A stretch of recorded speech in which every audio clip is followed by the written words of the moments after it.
Okay, we will get started. Thank you everyone for taking time to join our webinar today. I will introduce our panelists.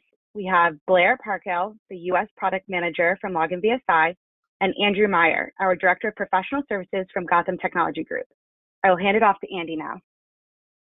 Good morning. Thanks for joining us today. My name is Andy Meyer, and my role at Gotham is in leading our services team, both from the professional services as well as the managed services side.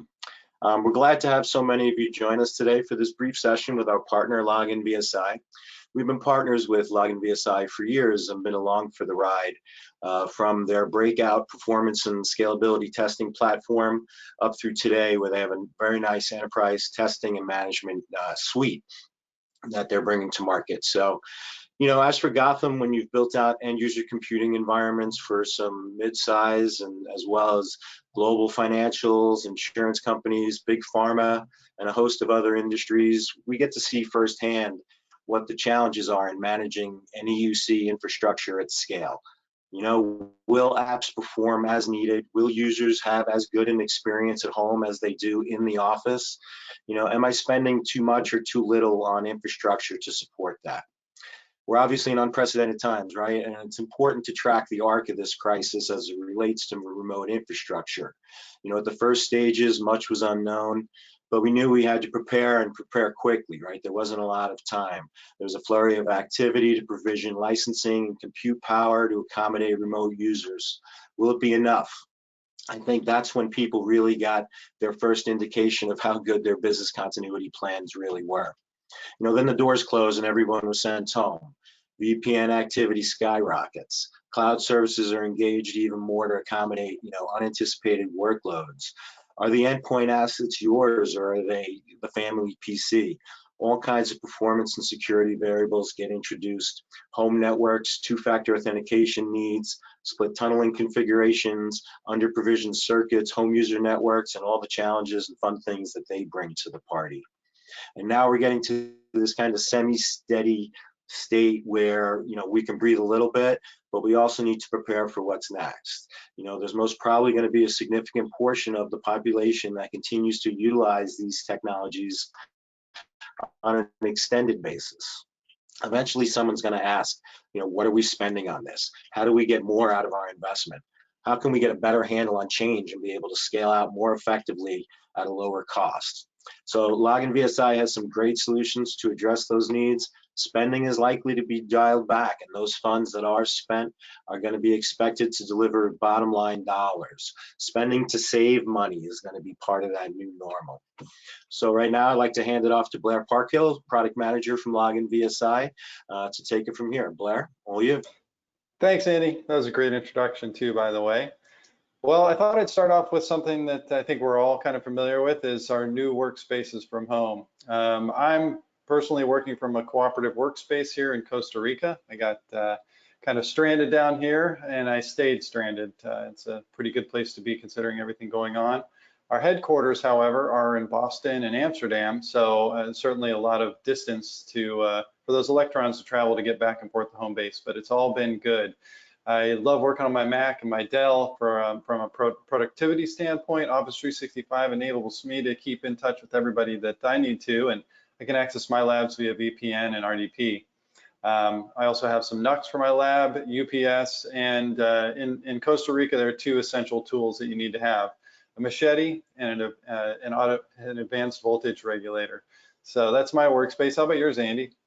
You know, a little simpler than that. I'm really kind of stuck on how you managed to get all that stuff to Costa Rica, and then I got stuck there. Simple Lenovo laptop docked here. I was able to grab a couple monitors set up from my office, my adjustable Varidesk to get my butt out of this chair once a day. And Labrador infused Molly and Layla coexist here. So, you know, if you hear a little barking in the background, sometimes they figure out how to open the door. Right on. What a way to alleviate stress, huh? Yeah. So with that said, we just thought we'd kind of lighten things up with just a quick polling question. And Shaylin, if you'd like to pop our first question out there. What is your preferred work from home footwear? Select from one of the followings. So let's see what you guys like to choose on that one.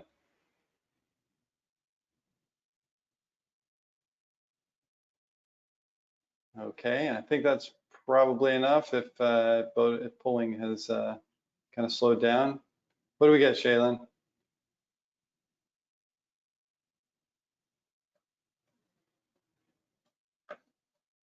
Let's see. Well, I don't know what do we get? I didn't see. Do you want to read it, Shaylin? Looks like socks and shoes lead the pack there. Shoes, 32%, both tied there, getting comfortable. 21% with slippers, that's what I would have voted. 7% for nothing and sandals. So stuff. Thanks for playing, everybody. Okay, let's get moving.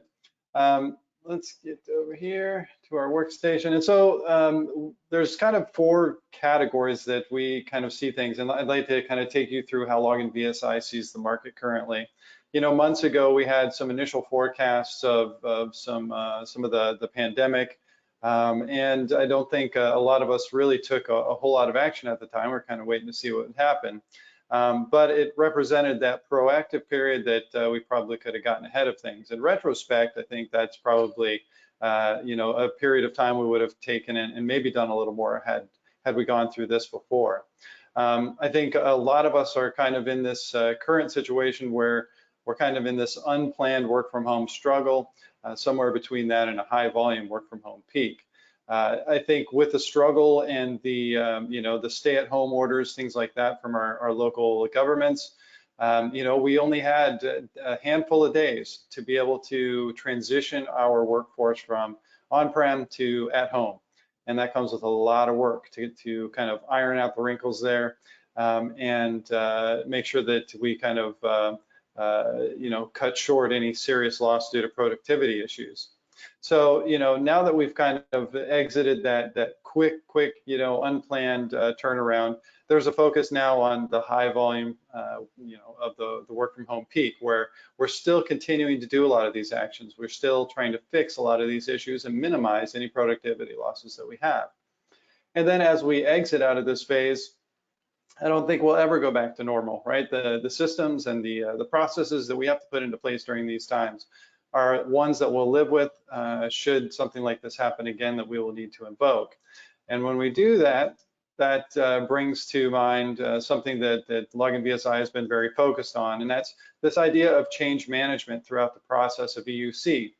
And of course, this process involves making changes and validating those changes. But after that validation, then we'll push live, take feedback, and continue that cycle all over again. If you're familiar with DevOps, it looks very similar. But the reason why we like to cover this is because Login VSI and Gotham together help our customers kind of manage these using the set of products I'd like to introduce you to. Some of the trends that we're seeing in the market, as Andy had talked about before, this is just difficult to support many users with work from home enabled workspaces. So, again, we're making a large transition in our communications flow, and the devices that are kind of at the bulkhead of that flow are definitely getting beat up pretty good. We're also seeing trends where Citrix and VMware solutions are kind of hacked, or at least kind of enabled to connect to potentially devices that had to stay on-prem in order to allow security practices to stay in place, but then enable our work from home users to be able to connect to those on-prem devices. This could go as far as a desktop, right? And then use Citrix or VMware connectors or receivers to connect to those devices that are made available to that user through pools. Again, that's a lot of work for virtualization administrators in the EUC space, but it is one of these things that we're seeing. And then lastly, we're seeing management task IT with some research and finding a cloud-based infrastructure alternative. And the one that we're hearing most often with our customer base and a lot of the partners that we work with is Windows Virtual Desktop. So we'll be interested to hear what you guys have to say about that, but also we'll share some information about that. Again, Andy had kind of alluded to some of the issues that we're struggling with today, and that's VPNs and load balancers are burning up because we got such a high rate of communication coming through that we weren't necessarily sized for and have to accommodate now that we have so many inbound communications. We have security at risk because, of course, when users are working from home, they're looking for the best way to get connected to work to provide for the best experience, right? If that experience is slow, then again, we see shadow IT practices go into effect, and that's never good for security or the data that we're trying to protect. And then, of course, enabling our users with home compute or things as simple as a webcam is also in limited supply and very challenging to discover. So, these are just some of the issues. And then scaling, of course, as we look to new solutions, becomes a hard lesson, right? If we're using new resources like WVD, for instance, then how does that scale? Does it scale similar to bare metal or not? And so those are always questions. And sometimes when we have to jump into that too quickly, that can be a hard lesson. Again, I'd like to share some information with you about WVD and some of the scaling that I've been able to learn through testing.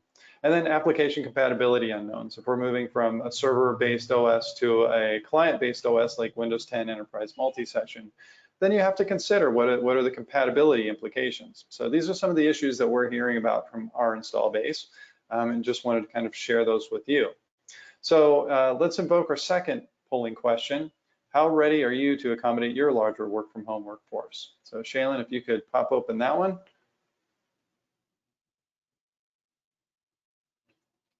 So we'll let this go for 10 more seconds. 3, 2, 1. Okay, let's see what we've got. Andy, you want to read them? When they're available, of course.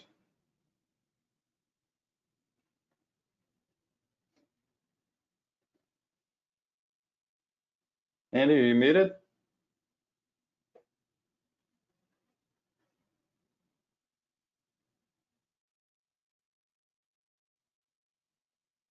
Okay. Well, I believe that 11%. We were almost there, and 16% that we had started. Right on. I had a little network issue there. You guys hear me now? Yep, I can hear you now, Andy. Yep. We were ready. Cool. 74%. All right. Very good. Right. Network dialed down. Okay, and of course, looks like everybody was just about ready. So yep, 45% gap there. Right on. That's good to know. Okay. Well, let's paint a picture of how Login VSI sees the world. And typically when we're kind of looking at all of the things that can change and all of the things that we want to be able to provide information for, we're all about giving you a full stack look at performance. You stack all the layers up, and at the very top end of that, where the client is connecting and getting that user experience, that's where we're looking. We want to be able to look at this stack, from the user's point of view, and not necessarily from each layer individually. But one thing changes when we have this new shift in a productivity paradigm. With the work from home, you look at all the different layers that must go through some level of change, right? Things like networking, VPNs, remoting protocols, may have to be dialed in. Desktop brokers coming through different load balancers could be or need to be tuned. If I'm going with different operating systems, Windows profiles, the list goes on and on. So many things are going to change. And not to mention, if we start looking at cloud-based solutions, then you've got kind of this lower level of this VDI tuning stack that, all of a sudden it's already provided for you, right? It's not something you build, and in large part, it's not something you really manage as well. So, if you're looking at a cloud-based solution, you don't really touch the storage ever, the server ever, GPUs, and really you're not even managing the hypervisor, but you do have some kind of influence to what's above that. So, a lot of things changes in terms of this work from home paradigm. And this is where we want to help. So, from a Login VSI perspective, it's all about using what we call our virtual users to validate the change, the impact of change in any of your, workforce types of infrastructures, whether it's physical, virtual, or cloud-based. And it's our goal to make sure that those applications and desktop performance, components are safeguarded, so that if any of them start to deteriorate, you know about it before your users do. So let's look at how we do something like this. Well, first of all, the virtual users, if you're not familiar with our virtual users, basically we've kind of emulated a human behavior through software. And that daily behavior is put together through workflows or application workflows. So this is how we progress from opening an application to interacting with it or multiple applications. And then kind of a feeling component to that behavior, which is the timing. So we're timing certain events, certain interactions to be able to feel if things start to slow down a little bit. And this really helps in a lot of ways. You know, virtual users or the entire Login Enterprise suite is easy to deploy. It's wizard driven, and it's a virtual appliance. It can be deployed very quickly. It tracks more than just logons. It does built-in, we do have built-in workloads for the Office suite, for some of the most popular browsers, Adobe, things like that. And then we have lots of other workloads that are not built into the product, but are available and able to be downloaded, that include applications such as SAP, Epic, Teams, you know, Zoom, some of the more popular ones nowadays. And it's not just testing one application when you get to that. It's actually testing all the applications together on the workspace.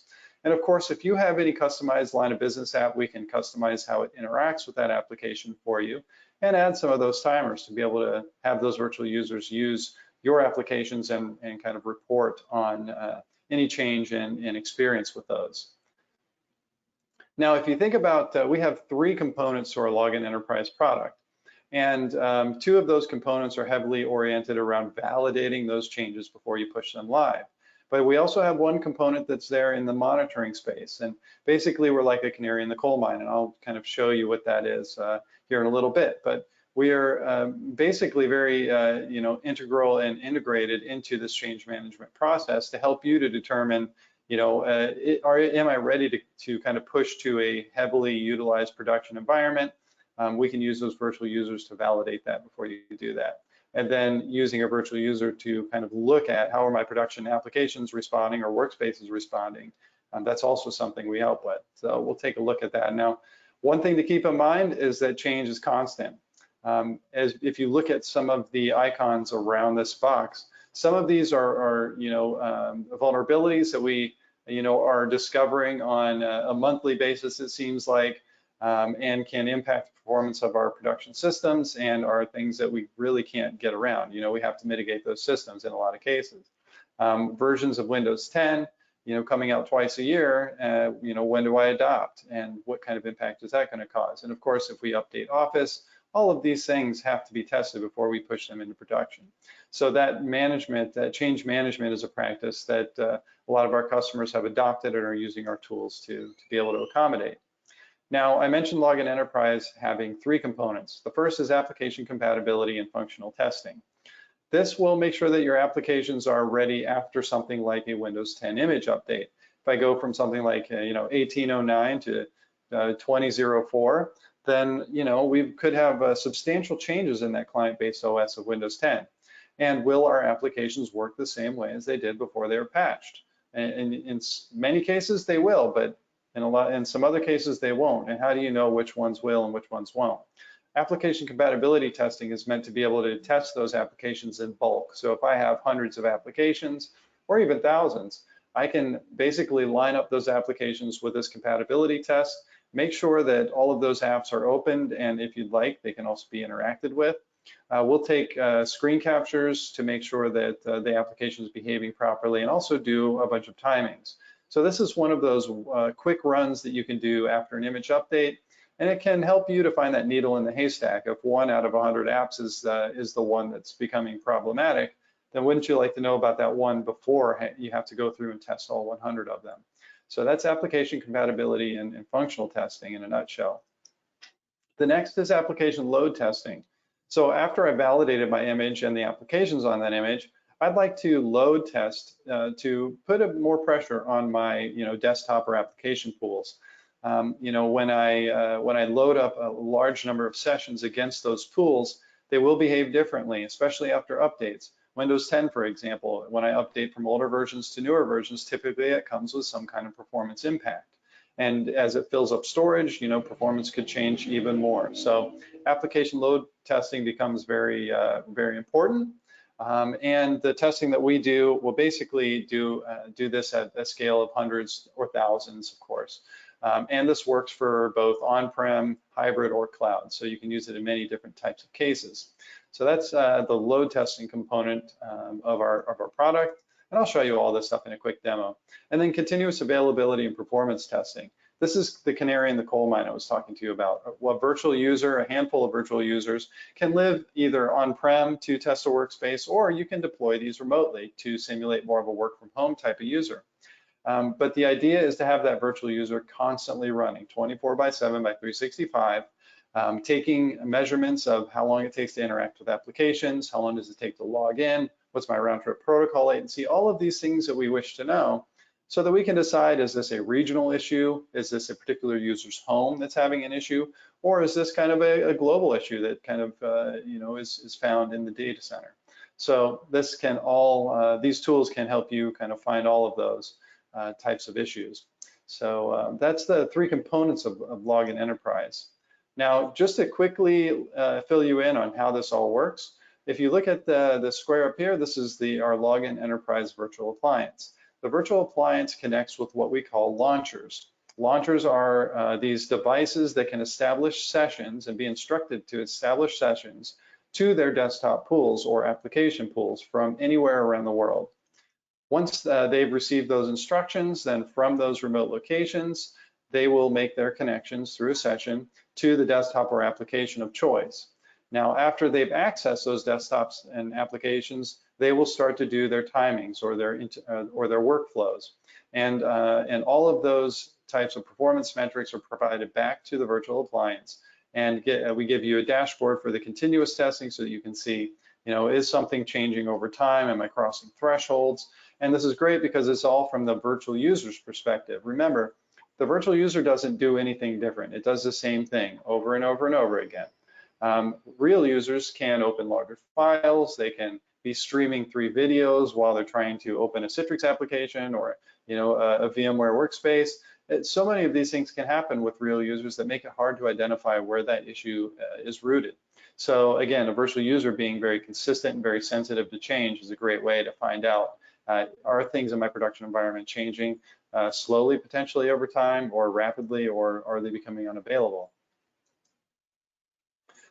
We've used our products to do some brief research on Windows Virtual Desktop, and in talking to Andy and our Gotham folks, they thought it might be interesting to review some of this information. We presented it at our VDI Performance Summit, and I'm working with Microsoft pretty closely to continue to do research in the area of performance with Windows Virtual Desktop. Let's review just a few things from that to give you kind of an idea of the information our product can provide, but also some hints as to how we see the performance of Windows Virtual Desktop. So I tested a D16S V3, basically a premium SSD-based device with 16 cores, and V3 just connotes the processor version that they're using, which I believe is a Skylake version of the processor. Now, with 16 cores, in a bare metal world, typically we would multiply that by 10 for a session-based type of environment. So if I have a 16-core bare metal server, I could expect maybe about 160 sessions on a highly optimized server. When we did our load testing against this system, we found that it doesn't follow the same math. We actually got to about 47 sessions before we started to really slow down at max load. So that's kind of one scalability component. So how are things performing under max load? And 47 was about where we hit that knee in the curve. The other thing we looked at was login performance. Login performance, we got to about 55 sessions before we really started to notice larger gaps in how long it takes to get logged in. So already you can see that rule of 5 and 10, that 10 times the number of cores to find out how many sessions you can get from a system no longer applies. So basically the sizing formula that we've derived and tested is what we call about a rule of 2 or 3. If you're optimizing your system, you might get up to 4, but I'd say if you're kind of considering sizing a system, don't use the old rules. This is probably a good place for you to start if you're looking at WVD resources. So that's just some quick numbers to show you. A couple of highlights. So we compared a new user versus an existing user. If I've got persistent desktops where users can get logged in and create a profile, or if I've got roaming profiles, that kind of thing, then I can kind of mitigate how much performance it takes to get a new user logged in and created. Now, what I did was I looked at what happens when I create, when I log in a bunch of new users to the system. And here you can see we got about 31 users on that D16. Now, the system got extremely busy accommodating or creating profiles and getting that Windows 10 Enterprise multi-session environment started up for that user. And remember, in client-based OSs, there's a lot more to consider in terms of how you prepare that environment for that user, and much different than server-based. The second data point we took was after we got all these users logged in and their profiles created, we then logged them out and ran the test again. Now, you can see the numbers are quite different. With an established profile, we saw that we got about 58 users on the system, and these are the task users, so they're a lighter weight user. I just wanted to test the logins here. You can see there's a substantial difference between creating a profile in a client-based OS versus using an established profile. So I thought that would be an interesting information for you. And you can see in the graph here, what I did was I was basically testing about 50 users here, and I added 5 new users to the heap to see how I could, to see what it would look like from a performance perspective. What you see here is as those sessions increased there, and I started having to create the new profiles for these additional 5 users, you can see the effect it had in green here, where the CPU is really starting to top out. So creating those profiles is a heavy business here on WVD. There's also another phenomenon which has cost implications that I wanted to share with you as well. Now, I call this steady state. So you saw what it takes to get users logged in. And even if they have established profiles, that login or in that client-based OS is still going to try and prepare that environment for a user, even if it's a established profile. But what I saw was after these users got logged in, then performance would start to taper off a little bit and mellow out. And what I could see, as you can see in the depiction of the CPU here, the login is steadily increasing processor utilization. We get to about 85%, but after everybody gets logged in, the system settles down. You can see it rests nicely here in the 65 to 70% range. So when you consider the cost of the system, you have an opportunity to size based upon this peak, or you can size based upon more of the steady state. And I think it's just an important consideration to look at if you're doing your research here. And you can see how different the CPU behaves after it goes through that steady state. Now, I just did a quick look at the numbers, comparing the number of users on the D16 SV3. And if I go with a number of like 47, which is, it kind of represents this high peak here, then 47 is about $26 per user per month. If I look at the steady state, then we're kind of looking at $22 per user per month. But let's start to do some multiplication. What about a year? So you're looking at 316 versus 270. Now we start to look at 1,000 users. Now you're looking at 316,000 per year versus 270,000 per year. And you can see that just by looking at two differences in sizing, per 1,000 users, you're looking at a difference or cost differential about $46,000. Now, that may be a big number to you, that may be a small number, but as you kind of scale this up to tens of thousands or even hundreds of thousands of users, that can be a big hit to the budget. So I wanted to kind of present some of that information. And then the last thing was login intervals. So how tightly are we packing our logins together? Are people logging in, within seconds of each other, or are there gaps? Now I did just a quick analysis of this, and I logged in users with 5-second intervals. So basically, user 1 logs in at 5 seconds, user 1 logs in at 0, user 2 logs in at 5 seconds, 3 at 10, so on and so forth. So they're fairly tightly packed. You can see that a baseline, which represents the time, the responsiveness of the system, for 4567 is definitely a high number, high value. And at 5 seconds, we tried to launch about 60 sessions, and the system really bogged down at about 30 sessions. This baseline, again, is a responsiveness score, and we consider that to be extremely high. Anything above 2,000 we consider to be pretty high. So you can see already this is pretty bad. if we kind of space these logins out, you can see we started to settle down the system. And again, if you think about what it took to log into the system and the performance required, you can kind of get a picture of what happens when I pack them too tightly. So I think one of the things that I would, and we will be looking at is some of the app attach technology from Microsoft, as well as their FS Logics technology, to see what we can do to kind of mitigate the effect that logins have on this client-based OS. And then lastly, continuous testing. I looked at my WVD environment. I wanted to see a couple of things. Number one, you can see, it's kind of flatlined here during most of the day, but I did a performance test. And I stressed out the system while this continuous user was kind of monitoring this environment. And you can see it was very clear. Application responsiveness went up, logins went up, and this became a pretty laggy environment. Now, the other thing that's really handy is, like, even though I'm flatlining here and there's really no difference in performance behavior on a nominal Azure workspace, it's good to know that, right? Are things within Azure changing? If they were, then we would be able to see that. That virtual user would kind of feel that latency creep up, or that lack of access, if it went unavailable for a little while during the day. So those are some of the information that's some of the information we collected from Windows Virtual Desktop. So with that, I'd like to ask our third polling question. Are you doing Windows Virtual Desktop? And if so, where are you? So I'll let Shaylin fire off that next poll. Thanks, Shaylin.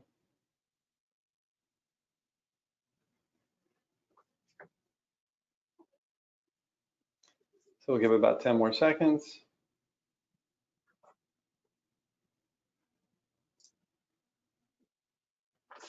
Okay, and how do they look?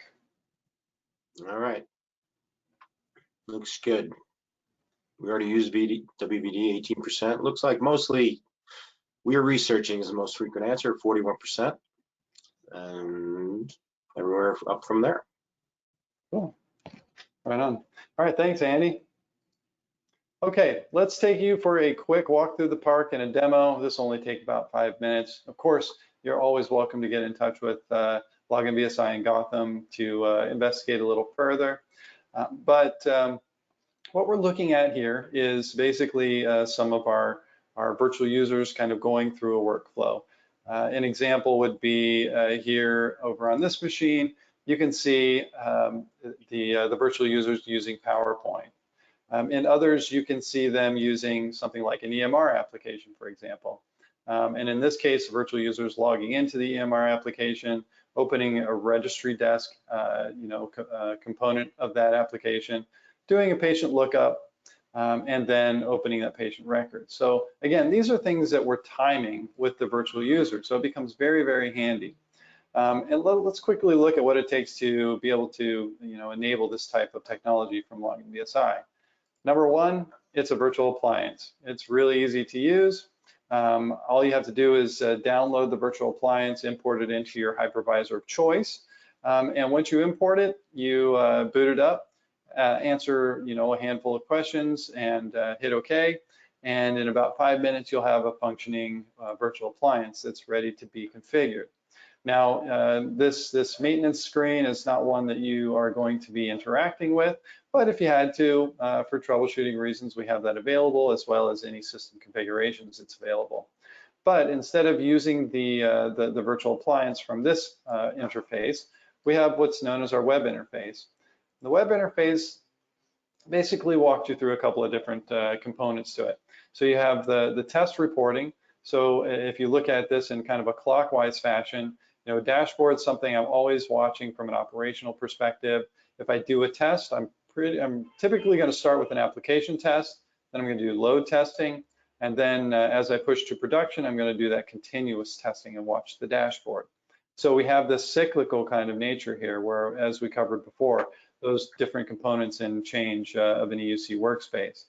To get it all set up, it's also pretty easy. You enable some user accounts that can be used. Typically, these live in Active Directory and have a startup script associated with them. You can configure the applications that you'd like to use with the product. Launchers, as you saw in the architectural diagram, are those nodes that can sit anywhere globally and basically launch sessions from those global locations. And when it does that, that's again, it's going to establish a session to its desktop or application pool. So those are the three components that you need to enable your first test. And after you do that, you just go into Manage Test. You can create your own test, tell it which session host or a broker you'd like to connect with. And we support RDS, Horizon View, Storefront, NetScaler, and custom connectors as well. WVD is also on the roadmap very soon for that list as well, or for incorporation in that list as well.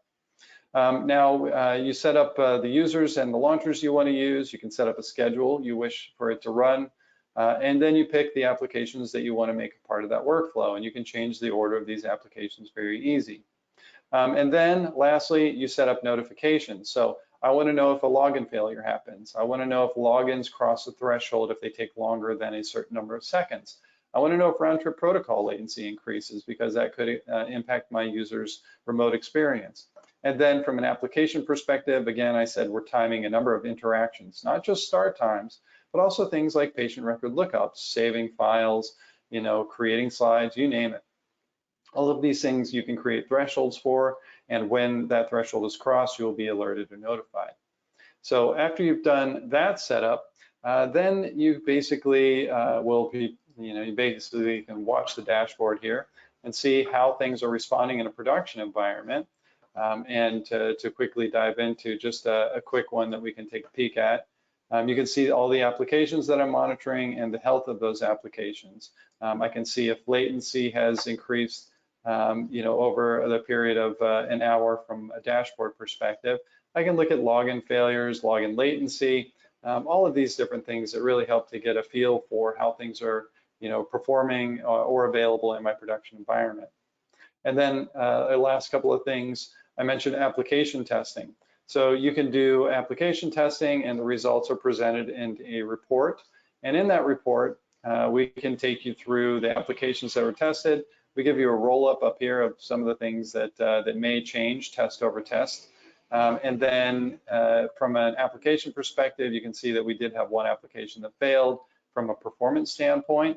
All of them executed properly, but one took a little bit more time than it used to.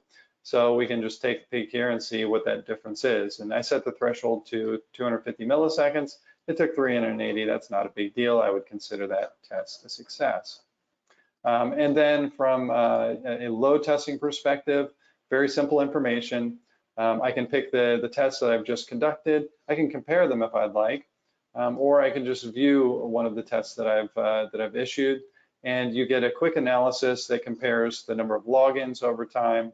You can look at application responsiveness over time, and then if any events happen, due to the pressure that put on the backend system, for example, an application failed, we give you some quick information about what that failure might have been in a log, or we will capture screenshots for you so you can kind of see what those issues are. So again, we're here to help you quickly get information that's very objective and be able to use it from a diagnostic perspective. Now, I realize that was quick. We are trying to get through the webinar and can certainly provide you more time to take a look at this if you'd like to do that personally on a one-on-one basis. But that's really just Login Enterprise in a nutshell. The last thing I'll say is that the Login Enterprise is fully capable from a web API perspective. So we use a RESTful web API. You can do a lot of different things with it. It does meet the standards for RESTful web APIs and very easy to integrate too. So having said that, I think I'll go back to our polling question number 4. And this is the last one, is do you have a change management process within your EUC organization? And so Shaylin, if you could fire that off, that'd be wonderful. Thank you. It's just a simple yes or no question.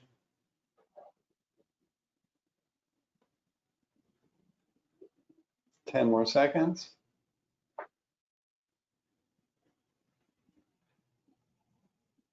2, 1. Okay, how do we do? Looks like 3 out of 4 say that they do. 75% as a change management. Right on. Fantastic. Well, I hope that that we can help these organizations with some of the products that we have.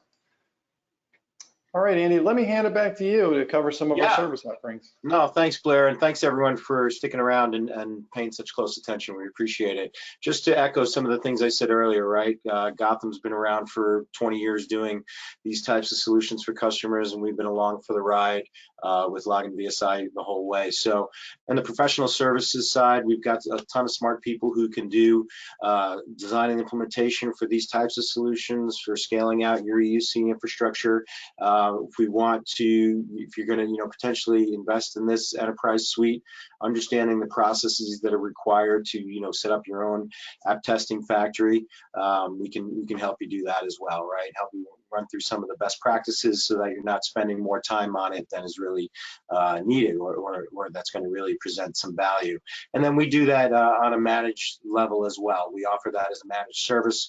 We can do app performance management as a service, and capacity planning, change management as a service, right? It's basically taking this type of solution that we demoed today, applying it to your environment, and you know what? You love it, you like it, and it's actually cost effective, but you don't necessarily have the people to run it for you. This kind of ongoing new paradigm, we can do that for you in a very cost effective way. Some very highly trained and certified people on a 24/7 basis. So that's something we could talk about in the future if anybody was interested. So back to you, Blair. Thanks, Andy. Really, we have a couple of questions that I'd love to be able to answer that came in through the chat. You can certainly hit us up on our website or head for the trial or email us. So you got information for both Login VSI and Gotham. There are a couple of questions that I wanted to answer. Number one is it agent-based? And the answer to that is no. Our virtual users are basically a login process. So when you log in, it does a startup script, and that startup script will download the engine that we need to run for a virtual user's perspective. So there is no agent required. Now, the other question that we got was, we're using Control Up. Is it comparable? So the idea is that a tool like Control Up works very well with Login Enterprise. This is because Control Up can monitor, the infrastructure and all of the components that kind of lead up the stack. And then using Login Enterprise, you get a more objective virtual user that does the same thing again over and over. It runs 24/7 by 365. So you really get this opportunity to use Control Up with Login Enterprise to be able to monitor the virtual user like you would your real users. Again, the virtual users don't change in their behavior, very consistent, and you can use that as a very good sensor for the operations of your environment. You can also use Control Up to look at your infrastructure while you're doing things like load testing, which can be very handy. So, any of the monitoring providers typically work very well with Login Enterprise, and Login VSI has a relationship or a partnership with quite a few of them. So don't be afraid to reach out and ask. Another question is, do you integrate with Splunk? Well, with our open API, we certainly do have an opportunity to do that. We also have an application that can read our events from our API perspective and load them into Windows Perfmon. So if you use Windows Perfmon, we can inject our events into Windows Perfmon as well, which can also be picked up with Splunk. Are you analyzing packets? No, we're not. We're only looking at from a virtual user's perspective and from our launcher's perspective. We're not cracking open any network information. We get some of our information from WMI on the Windows operating system, and the others are our internal timers when it comes to application usage. So we're kind of getting a feel for how things are running rather than looking at system resources. So I hope that answers the question. And let's see here. Okay, I think that's about it from the questions. And are we getting any other questions that I missed? I don't think so. Fantastic. Great job, Blair. Thanks very much. And we want to thank everyone for coming today and joining it. Everyone stay safe, and we'll see you at our next webinar. Have a good day, everyone. Take care. Bye-bye.